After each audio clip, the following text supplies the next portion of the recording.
Well, Nikolay Kozhanov is a lecturer at the European University in St. Petersburg, joining me live now. Many thanks for joining us, Nikolay. How is the news of the US breaking ties likely to be met in Moscow?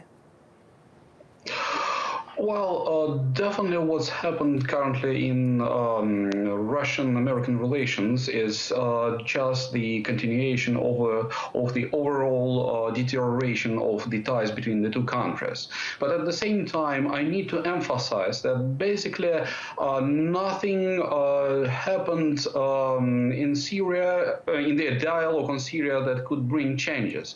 Basically, the decision to suspend or to put on hold the bilateral dialogue on Syria is just confirming the overall situation that the relations between the two countries are in deadlock and they fail to find the common language on what to do in Syria.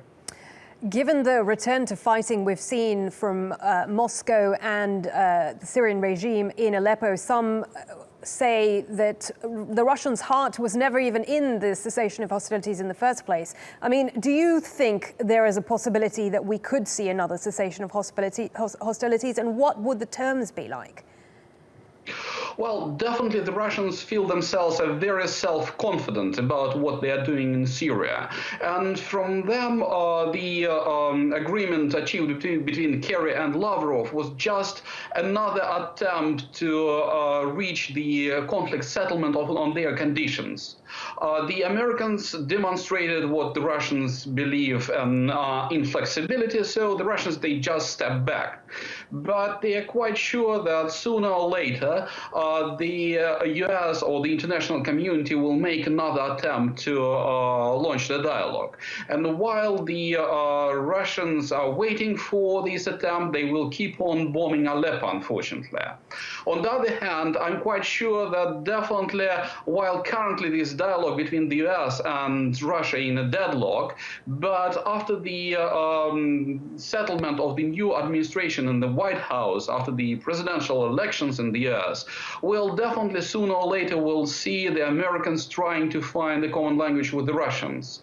And we need to admit that neither of the sides have enough leverages to settle the Syrian conflict just on their own. So they need to talk, and sooner or later they will return to this idea. You say neither of the sides have leverage. Surely the Russians have leverage on the Syrians. Well, they have enough leverages to ensure the survival of Assad and of the Syrian regime. But so far, they have been constantly failing to change the fortunes of war in the favor of Assad. And for now, there is a clear understanding in Moscow that while they can press militarily on the opposition in order to bring it at the table of negotiations, still they need these negotiations because there are no chances for the pure military solution of the Syrian crisis. Okay, Nikolay Kozhanov, many thanks for your time from the European University in St. Petersburg.